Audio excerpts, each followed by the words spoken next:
Olá, boa tarde, sou a Filipa Fonseca Silva e agradeço desde já o convite que fizeram ao Clube das Mulheres Escritoras para estar aqui hoje. Não sei se na audiência alguém já conhece o Clube das Mulheres Escritoras, põe as mãos no ar. Boa!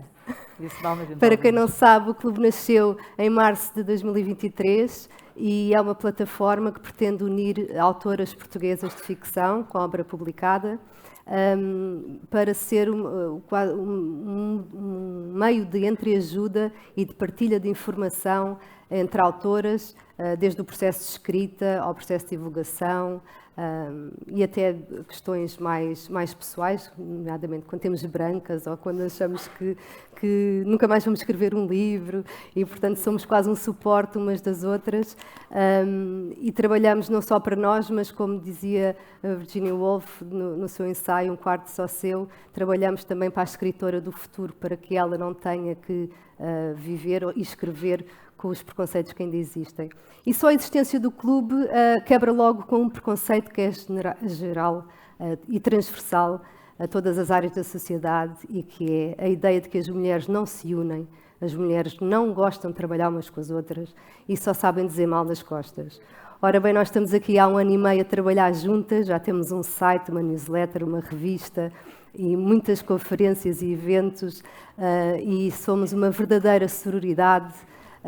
Em alguns casos já nasceram verdadeiras amizades e, portanto, o primeiro tabu, o primeiro preconceito já foi quebrado só com a nossa existência. O segundo objetivo é exatamente este tema dos preconceitos e da dificuldade que as mulheres ainda têm de chegar onde os homens já chegaram, porque temos menos visibilidade, quer nos meios literários, quer nos meios académicos, quer nos meios de comunicação social. E, portanto, também o clube serve para isto, para divulgar as obras de autoras portuguesas contemporâneas e também acabar com este subgénero bastante depreciativo, onde nos querem constantemente colocar, que é a literatura feminina. Para nós, enquanto clube, a literatura não tem género e, portanto, é só uma e é lá que nós queremos estar, ao lado de todos os outros. Mas para falar dos factos, é uma conversa que temos tido ao longo deste ano e meio, volta e meia falamos sobre isto, quais são as razões, que tipo de discriminação ou de preconceito é que ainda existe, porque é que existe, e, portanto, vamos trazer-vos também aqui essas conclusões a que chegámos durante este ano e meio de conversas. E passo a palavra então à Sara Rodi e depois à Gabriela Relvas para vos darem então essas perspectivas. Sim. Então, muito boa tarde a todos. Eu posso contar que me juntei ao clube desde o primeiro dia, quando a Filipa me ligou, e foi muito interessante porque quando a Filipa me convidou, eu percebi que não conhecia a maior parte das mulheres escritoras do meu país.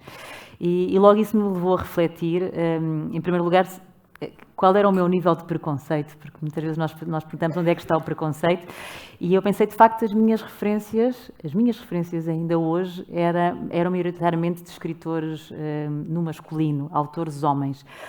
Isto depois levou-me a uma grande reflexão, e nós depois refletimos muito também em conjunto, em primeiro lugar sobre o ensino, aquilo que todas as nossas referências, as minhas grandes referências a partir de determinada idade, sobretudo depois no ensino secundário, eu estudei maioritariamente obras de homens, não é?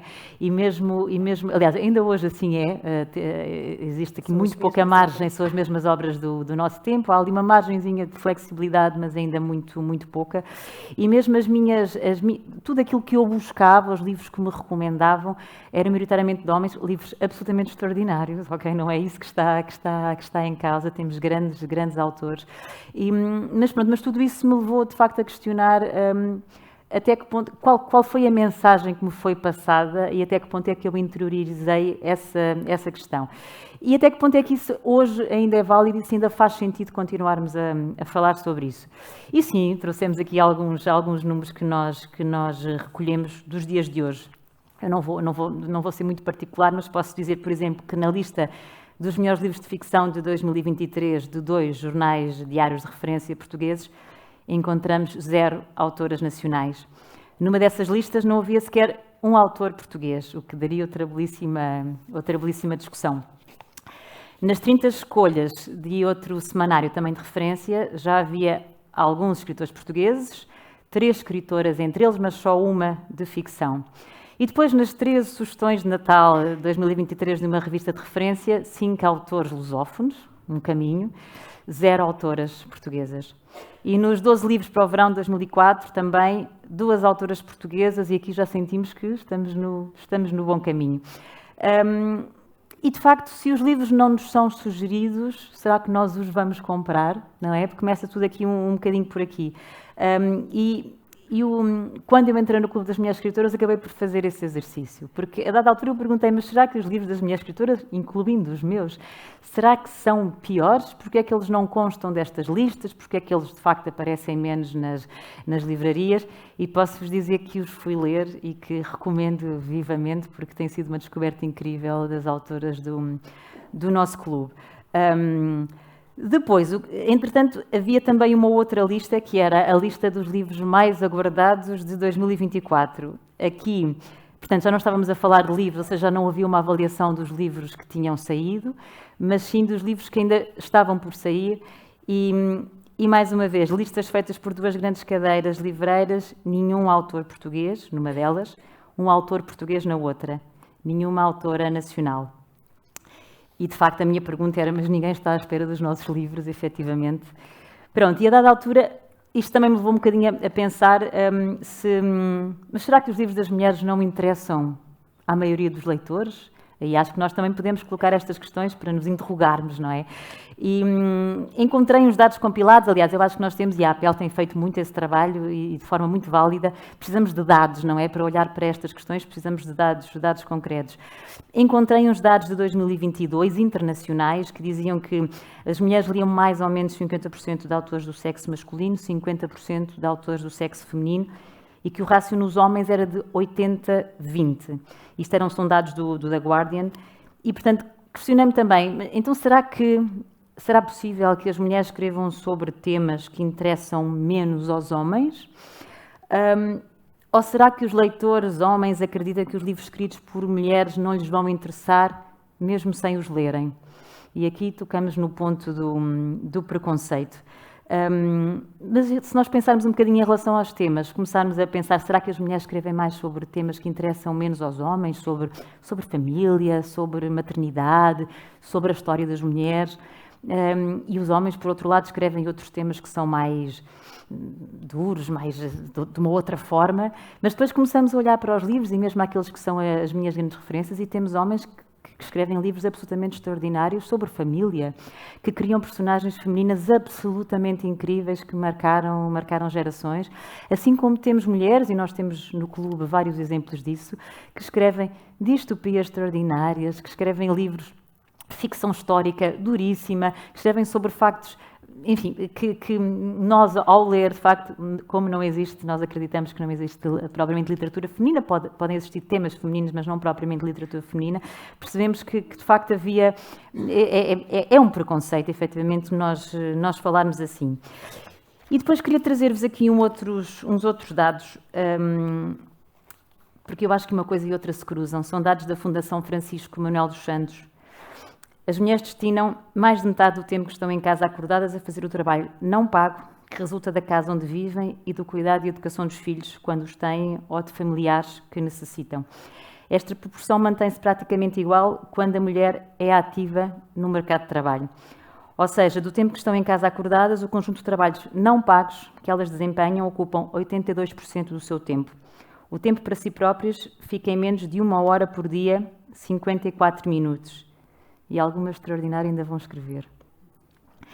Faltam 5 a 6 gerações para que se igualem as posições da mulher e do homem nos casais em que ambos trabalham fora de casa. A profissão de escritor e artista em geral já é precária, sabemos-lo bem, mas as mulheres são particularmente vulneráveis. A diferença salarial entre homens e mulheres equivale ainda, hoje em dia, a 48 dias de trabalho pago nos homens, portanto, mas não remunerado às mulheres.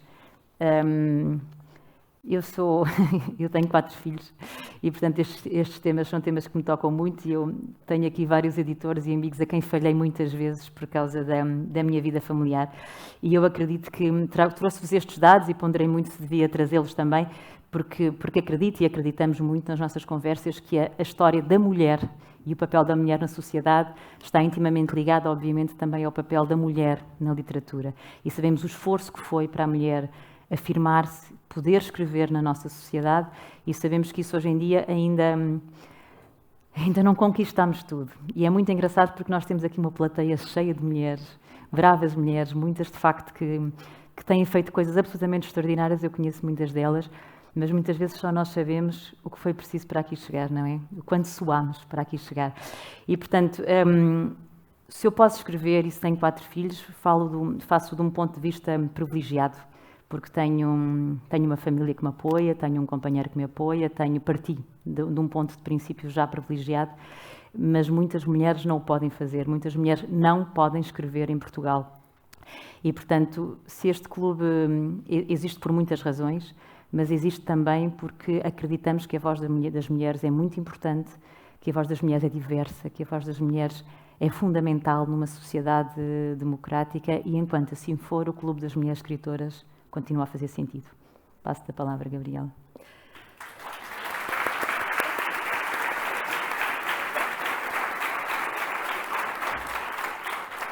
Boa tarde a todos. Antes de dar continuidade a estas evidências, eu só queria dizer o seguinte: o quão para mim é importante estar aqui com este clube, o Clube das Mulheres Escritoras. Quer dizer que o Book 2.0 está atento à identidade cultural de um país que é feita de todas as partes, mulheres, homens e diferentes classes sociais. E sobre as diferentes classes sociais, acho que tinha aqui mais 20 minutos para falar, mas não temos tempo. Se me dissessem há coisa de meio ano que eu ia ser convidada do Book 2.0, eu diria que não. Não porque o Book 2.0 ou o Clube das Mulheres Escritoras se regessem por preconceitos, mas porque as minhas expectativas em relação à sociedade são estas. Vêm-me como alguém que não é capaz de produzir coisas com complexidade, com valor. Por isso, simplesmente porque sou loira, porque sou feminina, porque rio é pecado. Eu descobri isto há pouco tempo, sobretudo quando entrei mais a fundo no mercado literário em 2019, se bem que já escrevia desde os 13 anos. Acredito que muitas mulheres possam sentir isto como eu. Eu não deveria ter visto isto com surpresa, estou plenamente consciente em relação à qualidade do meu trabalho, mas infelizmente vi isto como surpresa. E falo da capa que me veste para falar de outra capa, a capa que veste os nossos livros, que tantos anos nos demoram a fazer. 1, 2, 3, 4, 5, 6, 7. O livro da Sara demorou a fazer 7 anos, né? Levou 7 anos a fazê-lo. A capa que nos veste, nós muitas vezes não temos oportunidade de a escolher. Podemos, quanto muito, adornar. Eu gosto de me adornar, de vez em quando. Agora, a capa que veste os nossos livros, nós deveríamos ter a oportunidade de a escolher. E temos. Mas a margem que sobra para nós, principalmente quando estamos a começar no mercado literário, é muito, muito pequenina. Então, eu tenho uma pergunta a fazer às editoras, à grande maioria das editoras, porque isto acontece muito. Porquê é que insistem em vestir os nossos livros com capas cor-de-rosa? E quando eu falo cor-de-rosa, não é necessariamente da cor. Estamos a falar de capas demasiado previsíveis, evidentes, desprovidas de camadas, sem duplo sentido. É assim que nos veem. Leram um miolo, portanto não faz sentido. Os títulos geralmente parecem comunicar com uma fatia feminina, jovem. Quando o que está lá dentro é corrosivo, é escuro, é complexo. O que é que isto cria consequências? Nós ficamos desanimadas. A capa que está a vestir o nosso livro, que demorou tanto tempo a escrever, não é a que nós queríamos. Vai comunicar mal com o leitor, que vai comprar e provavelmente vai encostar porque não vai compreender o livro. O que é que acontece? Não vamos vender. O que é que acontece? A editora que investiu em nós não vai querer publicar o nosso segundo livro. Isto traz mais consequências. Não ficamos elegíveis para prémios de prestígio, porque há naturalmente uma triagem. Os estereótipos podem ser muito injustos, mas têm uma certa utilidade para fazer um certo esquema do mundo. Há uma quantidade absurda de livros a sair diariamente. A triagem é feita muitas vezes pela capa. Se nos chega uma capa vazia, vamos olhar para ela, não, somos postas de lado. Mas falava há pouco do miolo. Conhecem o nosso miolo e continuamos a não conseguir ficar nas chancelas que queremos. As chancelas que para nós são de prestígio. Estas chancelas são para quem? E eu não estou a exagerar. Geralmente, para homens escritores ou então para literatura estrangeira. E pode ser homem ou mulher. Porque o que vem de fora é sempre melhor do que aquilo que fazemos cá dentro, porque não acreditamos em nós. Ou seja, a editora que está a investir em nós, que à partida está a investir em nós, não acredita em nós. Isto não faz qualquer sentido. Tem que ser rápida. Que estou a falar de imagem e quero tocar aqui num assunto que acredito que também é muito importante, são as redes sociais, que conseguem ser uma excelente alavanca para vendermos o nosso próprio livro. Sabemos que uma grande editora, por exemplo, não tem tempo para depositar uma excelente estratégia de marketing em cada autor. É normal, há sempre uma triagem. Contudo, as redes sociais das mulheres escritoras, se compararmos com redes sociais de homens escritores, são muito mais escrutinadas. É um escrutínio tão agressivo a este ponto. Ou é porque tem muita opinião, ou é porque não tem opinião nenhuma. Ou é porque usa biquíni, é um pecado, não é? Então vai só bem de que forma, não é? Uma altura séria não usa biquíni. Não vai à praia. Exatamente. Ou porque não usa biquíni e está ultrapassada. Ou é porque está nas redes sociais, o livro não tem qualidade, ou é porque não está nas redes sociais, então o livro, quer dizer, a autora não está a acompanhar. Eu, quando entreguei o meu primeiro romance, e eu não me orgulho de dizer isto, não que a editora que o publicasse fosse preconceituosa, aliás, totalmente o contrário, mas tal era o meu medo, eu enviei-o através de pseudónimo. Não fazia ideia sequer que iam gostar daquilo, mas tal era o meu medo que fossem parar no meu Instagram, nas minhas redes sociais, e levar com aquilo que levo sempre, tantas vezes, já vem de trás como atriz, no mercado literário é muito, muito, muito, muito pior, acreditem. Agora, eu proíbo-me de castrar a minha liberdade em prol de uma intelectualidade bafienta que nos quer a preto e branco quando nós somos a cores.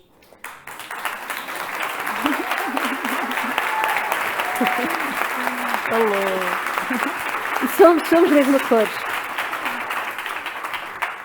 O ano passado, algumas das autoras do Clube das Mulheres Escritoras foram capa de uma revista na Feira do Livro de Lisboa.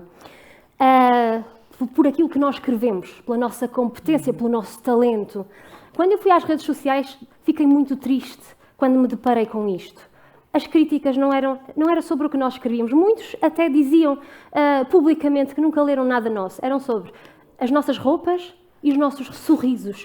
Porque escritoras não riem. Rir é muito desinteressante. Quem é que acha que aqui rir é desinteressante? Eu quando comecei a descobrir estas coisas, fiquei muito preocupada com as pessoas deste país.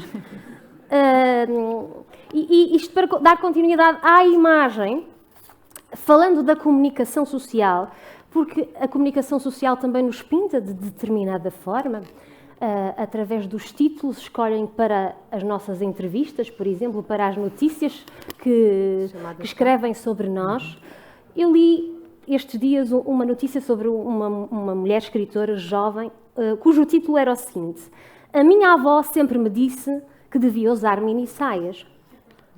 Não havia um título mais interessante no meio das coisas todas interessantes que esta mulher disse. Agora, eu acho que é importante termos isto em mente. Estas decisões das editoras, este escrutínio, isto é feito tanto por homens como por mulheres. Às vezes até mais por mulheres, caramba. O que é que se passa? Acho que todos temos que fazer aqui um exercício. Estamos desanimadas com isso. Estamos, sobretudo, desanimadas quando percebemos que não conseguimos viver dos livros em Portugal. Eu sou atriz e sou escritora. Eu não consigo viver nem de ser atriz, nem de ser escritora. Portanto, estão a perceber o ânimo, não é? Contudo, isto não é assim tão mal. Existe paixão. E é por esta paixão que me move, e é por estas escritoras de quem eu sou verdadeiramente apaixonada, que nós temos soluções a apresentar. E passo a ti a palavra, Filipe. Já perceberam como as nossas reuniões são colaboradas, não é? É sempre uma animação. E, de facto, não queríamos fechar sem vos deixar algumas soluções e algumas ideias que temos para começar a combater e a desconstruir estes preconceitos e que envolvem todos os intervenientes, quer sejam os livreiros, quer sejam os editores, os média, os leitores, as instituições públicas. A primeira ideia que nós temos é iniciar o movimento do slow publishing. O ano passado saíram mais de 13 mil livros em Portugal. Isto são 35 livros por dia. É impossível qualquer leitor, qualquer jornalista, qualquer livreiro estar a par do que se passa e ter o conhecimento do que se está a fazer na literatura portuguesa. E, portanto, acabam por dar destaque aos best-sellers internacionais ou alguém que ganha um prémio e todos os outros autores nem sequer têm a oportunidade, muito menos os portugueses e muito menos as mulheres portuguesas. Já existem algumas chancelas que começam a fazer este movimento de slow publishing. Temos o exemplo, amanhã vai estar aqui um editor da Flatiron, uma chancela norte-americana, também a Dublinense, que é uma editora brasileira, publica 4, 5 livros por estação do ano, e isto permite que se trabalhe o livro, trabalhe o autor e chegue às pessoas de outra maneira. Claro que não vamos mudar o mundo, mas tal como na indústria da moda já existe o slow fashion, nós sugerimos o slow publishing. Outra sugestão seria ter mais estantes de literatura lusófona nas livrarias. E a nossa sugestão é mesmo que exista um sistema de cotas, como existe nas rádios para a música portuguesa, em que 30% da música tem que ser nacional. É muito constrangedor nós entrarmos numa livraria e vermos 10 estantes de livros e só uma é que tem toda a literatura lusófona. Já nem estou a falar de literatura portuguesa. Toda a literatura lusófona, desde os clássicos do Camões até ao último livro que saiu do último autor mais recente. E, portanto, é óbvio que os nossos livros nunca vão chegar ao público porque simplesmente não estão visíveis. Este sistema de cotas permitiria mais visibilidade para os autores portugueses em geral, para as autoras portuguesas em particular. Outra sugestão, ter obras de autoras contemporâneas mais presentes nos programas curriculares, nomeadamente no secundário. Não há qualquer mulher a partir do 9º ano. Portanto, uma pessoa é capaz de, a partir dos 14 anos, nunca mais ter conhecimento de uma mulher na literatura. O PNL já começa a ter várias mulheres, mas ainda está muito aquém no que toca às autoras portuguesas. As próprias bibliotecas, quer públicas, quer escolares, também deveriam fazer uma aposta nas autoras portuguesas contemporâneas e, por exemplo, quando há fundos de catálogo que vão ser destruídos, por que não oferecê-los a instituições, sejam bibliotecas escolares, sejam outras, para promover a literatura portuguesa. E, por último, temos a formação dos livreiros, dos vendedores, dos bibliotecários. Eu, pessoalmente, quando entro numa livraria, eu tenho um bocado de lata e vou ter com os livreiros e vou-me apresentar. 90% das vezes eles não sabem quem eu sou, mas eu apresento-me e digo qual é o meu livro e quais são os meus livros e porque é que os livros são interessantes e pergunto se conhece o Clube das Mulheres Escritoras. Às vezes obrigo-os a seguir o Clube das Mulheres Escritoras ali no momento. E isto é uma forma, de facto, de chegar às pessoas, porque lá está, partindo do primeiro ponto, em que saem 35 livros por dia, se não houver este esforço, e até pode ser a partir das próprias editoras ou das próprias cadeias livreiras, de convidar os leitores, não só para as sessões de autógrafos, como já o fazem, ou para conversas, mas mesmo para falar com as forças de vendas, porque é completamente diferente ter a perspectiva do autor e o livreiro ou o vendedor de livros saber estas dificuldades, falar olhos nos olhos, saber quem nós somos, o que é que nós escrevemos, sobre o que é que escrevemos. E se calhar a próxima vez que recomendarem um livro, como aconteceu aqui no exemplo da senhora Ministra, o livro seja de uma autora portuguesa. E agora despeço-me com uma pequena sugestão para todos os presentes e que é precisamente que o próximo livro que tirarem da pilha de leitura seja de uma autora portuguesa contemporânea que ainda não tenham lido. E se não sabem por onde começar, convido-vos a visitar o nosso site, o clubedasmulheresescritoras.com, onde estão todos os nossos perfis, todos os nossos livros e, quem sabe, pouco a pouco passamos a ser mais conhecidas e lidas, sobretudo lidas, que é para isso que aqui estamos. Muito obrigada.